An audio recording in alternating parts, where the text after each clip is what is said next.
I want y'all to notice something. I want y'all to notice something about rappers who get robbed, rappers who get shot, rappers who get jacked, rappers who get killed. I want y'all to notice something, and I want y'all to put on your thinking caps. You got to start thinking like a chess player. There's one common denominator. You ever notice that when rappers get robbed, killed, shot, jacked, or whatever, the person who did it are never caught? Think about this. I want y'all to think just for a minute. Have you ever seen a story where somebody says such and such who robbed this rapper was captured today and locked up? You never heard of that. A lot of people don't notice that. I notice that every time. And it goes all the way back. I mean, it goes back to Tupac and Biggie. Nobody was arrested for shooting Tupac twice. Tupac got shot twice. Remember, 2 separate times, nobody was arrested in either case. When Tupac got shot in New York at the Quad Studio, everybody in New York knew who shot Tupac. Tupac knew who shot Tupac. But they never arrested the guy. Think about this. Think about this, people. It's not hard to find out who did it. I mean, whenever there's a crime, you can just look at flimsy evidence and you can figure out who did the crime. But it is very deliberate that they don't arrest the people who commit crimes against hip-hop artists. Let's put on our thinking caps. Now, again, with Tupac, every nigga in Brooklyn knew who shot Tupac. When Tupac went to jail, Tupac said he met niggas who said who shot him. He was like, hey, Tupac, everybody know who shot you. When Tupac got killed, everybody knew who did it. People knew the dude who was the trigger man. They know who he was. That guy was never arrested for that. When Biggie got shot, people know who did it. There's police officers know who did it. There's a cop who's running around doing documentaries. He's like, I left the force because I don't know what they're trying to cover up, but we know who shot Biggie. They won't arrest the guy. Everybody gave the same description of the same guy, and they know who the guy is. I mean, this is all across the board. When rappers get shot, killed, jacked, or whatever, nothing ever happens to the person who does it. When Cameron, let's go back to just random rappers, like when Cameron, y'all remember him? Well, Cameron, he's still doing his thing, but y'all remember when Cameron, they tried to carjack Cameron a few years ago. They tried to jack him and he got shot. The person who shot and tried to jack Cameron was never arrested. You understand? And this is another thing. A lot of these rappers, they have task force that follow them damn near around the clock. And whenever they get shot or robbed or jacked or killed, no one is arrested. And usually it's in a very public place with a lot of witnesses, but nobody is never arrested. Rappers get jacked all the time and nobody get arrested for that. Look at Young Berg. Y'all remember Young Berg? Young Berg, how many times did this nigga get robbed? Young Berg went on a get robbed tour. They robbed that nigga about 5 times in 5 different cities. And the word was out that it's cool to rob this guy because we're not going to prosecute you. We're not going to do anything to you. You understand what I'm saying? Cats be robbing Young Berg. They were robbing him and then getting on the internet bragging about robbing him. They had his chain all up. Hey, I robbed Young Berg today. By the way, I got a new mixtape coming out called It's Real Out Here in the Streets. So cats were bragging about robbing this dude, but nobody was arrested. That is the common denominator. Nobody gets arrested. Rick Ross, rapper Rick Ross. They were threatening Rick Ross on the internet. Hey, we gonna get him, we gonna get him. And then they end up shooting up his car. Nobody got arrested for shooting up Rick Ross's car. Why? We got to start asking why. It ain't like the police are incompetent. There's a reason why they let this stuff go on. They let certain crimes go on. And that brings us up to 2 Chainz. Now look at 2 Chainz. 2 Chainz got robbed downtown San Francisco in broad daylight by 2 niggas with 2 security cameras from 2 different angles. The dudes didn't have no mask. They shot up all up in the streets. There's shell casings all over the place. Some of the dudes even called up radio stations who were associated with these dudes in the Bay, kind of bragging about it. And you think that law enforcement does not know who shot up 2 Chainz or shot at 2 Chainz and robbed him. Do you honestly think law enforcement does not know who did that? They are very well aware who shot at 2 Chainz and robbed him. You could have found that motherfucker that day. If he stole the phone, all you had to do is trace the phone. That's any nigga can find out who did that. You could do a trace on the phone and find out where the phone went. You can do an iPhone app trace on the goddamn phone to find out who robbed him. But again, nobody got arrested because they're not trying to arrest the people. Now, that isn't to say they might not arrest them for something else, because let me say this, the cats who robbed 2 Chainz, your block is hot right now. Let me say this to the street dudes up in the Bay. The dudes who pulled that robbery, even though they're not going to arrest the dude for robbing 2 Chainz, your block is hot right now.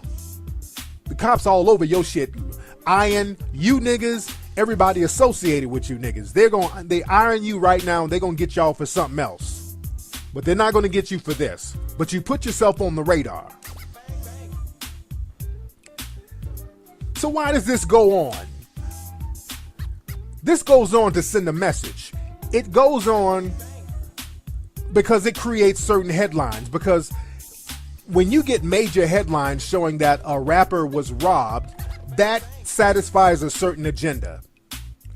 I call it a more realistic Willie Horton ad. Let me explain what that means. In the 1980s, like around 1988, there were these ads that came on television during a presidential election. George Bush Sr. was running for president. He was running against a guy named Dukakis. And, you know, the race was very, very close. It was a very close race. And some of the Republican advisors to George Bush, they said, okay, we can win this, but we got to go dirty. We got to use dirty politics. We're going to have to use the old-fashioned Southern strategy. And the Southern strategy is when you use some kind of racially charged political ad in order to get your followers or in order to slander another opponent. Using the black boogeyman is a surefire way to win an election or get people to co-sign on your side. That's been a strategy for as long as whites and blacks have interacted in this country. The Southern strategy works. But the thing about the Southern strategy, doing it makes you automatically seem racist, because it is very racist, because you're playing on racial fear. So you try to do it without seeming racist as much as you can, but a lot of times you can't get around that. So during 1988, during this election, they found out that Dukakis was a part of, or he co-signed some kind of weekend pass for prisoners program.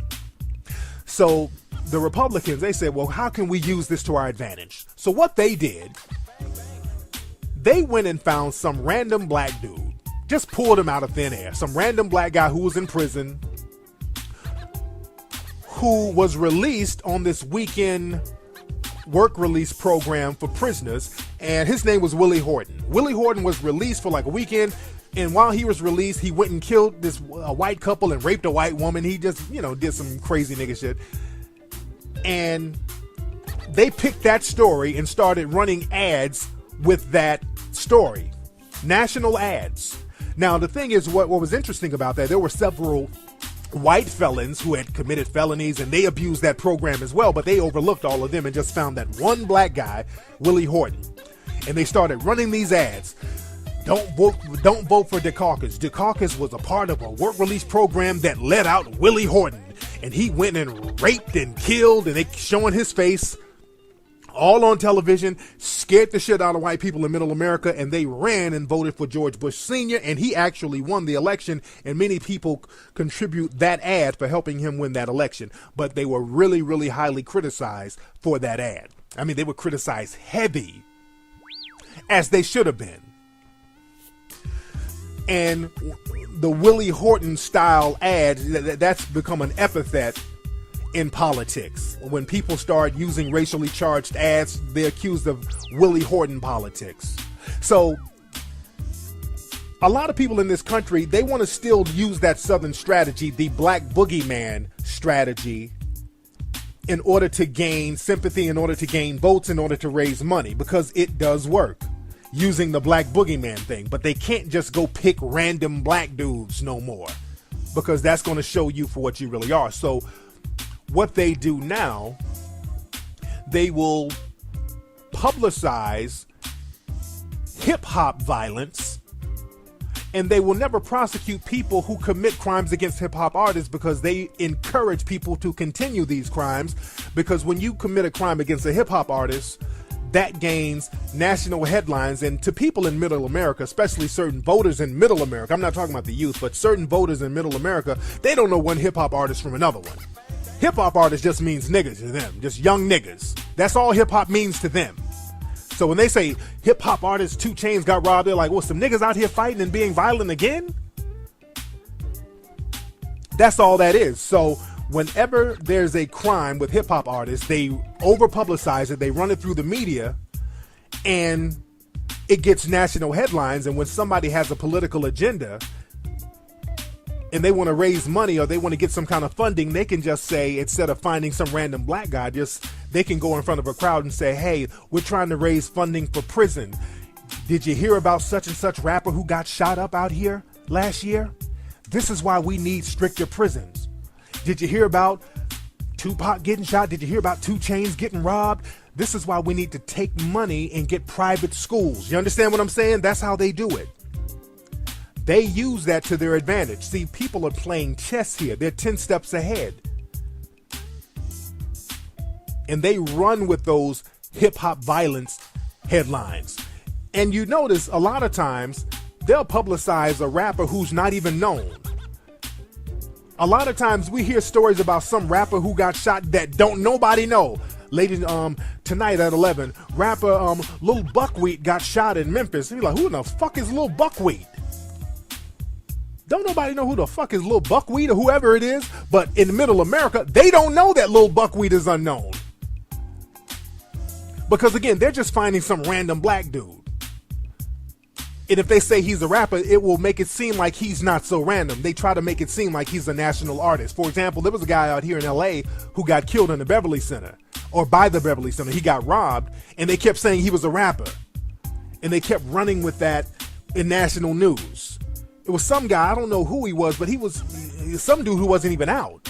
He didn't have no record out. Didn't nobody know who he was, but he was just a guy who got robbed. And in order to kind of flip the story and give it legs, they just associate him with being a rapper.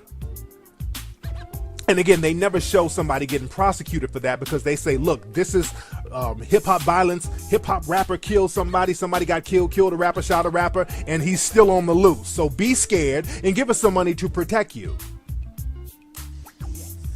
You understand what I'm saying? So we have to understand the hustle that's down with that. And again, they've been using the hip-hop violence thing to promote certain agendas for a long time.